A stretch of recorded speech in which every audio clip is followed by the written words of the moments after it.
here at the World Center of Racing for Front Row Motorsports in that team's history. It's the first time they've ever had a front row sweep.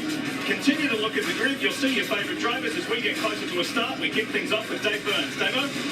So, Lee, on the lower right of that first page, you see Chase Elliott. And when your last name is Elliott, there are high expectations. Chase has met just about all of them. Remember the championship back in 2020?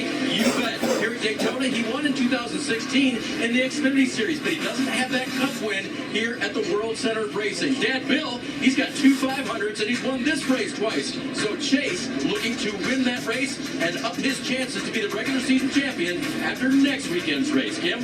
Well, Ryan Blaney starts in the 14th position and has the best average of all drivers on drafting tracks in the next-gen car, including 4 wins. So what's the goal for the defending champ here tonight? Crew Chief Jonathan Hassler told me they're trying something a little different this weekend than their other drafting races in an effort to learn and be better for Talladega in the playoffs, Parker. Well, Kim, for Martin Truex Jr., who starts back in 17th, he has never won at a super speedway. Now in his final full-time season in the Nascar Cup Series, I asked his team, what is it going to take? You've been so close before. They said, we've actually been working with him to make him more aggressive in the blocks that he's throwing to control the front of the field. They even added a rear view camera a couple months ago that he's using at a super speedway now to try and adjust to those huge blocks that get you and keep you up front, Marty. Parker, over the last few years, the super speedway races have been much kinder to Alex Bowman. I asked him this afternoon, what's been the difference? He said, honestly, it's not being more aggressive. It's knowing when to be aggressive and when not to be aggressive. I've done a much better job of that, and we've avoided all the chaos. Can he avoid it tonight?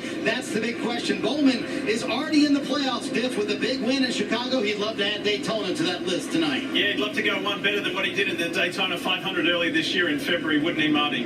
Hi, folks. Lee Diffie along with Jeff Burton and Steve Letarte, ready to go for this Coke 0400, and it's going to be a fun night. Jeff, when we think about super speedways, we always think about the speed. We're going to see 190 miles an hour here tonight. We think about the danger with 40 cars on track. As a driver, is that at the forefront of your mind, or you just got to switch that off and go into race mode, driver mode? Well, first of all, you wake up this morning, you're excited. Excited, number one, because you can win at this racetrack.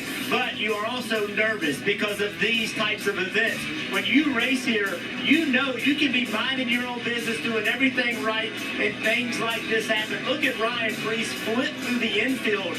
And if you race here long enough, you're going to be in these types of wrecks. It's just a great chance it's going to happen. The only way to win this race is to be aggressive. The only way to get stage points is to be aggressive. Of course, this is the result if you're too aggressive. And the weight of those moments are on the shoulders of the crew chiefs. You want to prepare a car safe for your driver, but don't let the speed, the danger, and these spectacular accidents fool you. To be successful at Is around that red cut line and in white, and who is safer than others. And of course, we're going to be talking a lot about Ross Chastain and Bubba Wallace, one above, one below the line. This is a pressure cooker situation that will unfold here at the World Center of Racing on a spectacular night in Florida.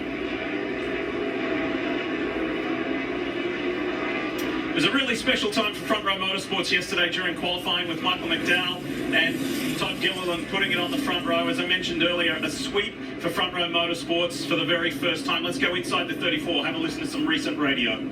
Really proud of everybody. A big accomplishment to get 4 poles here. Those cars on the front row, everybody should be really proud. That was yesterday, today's today. Let's make it happen. We know only one thing that matters today. Let's do it.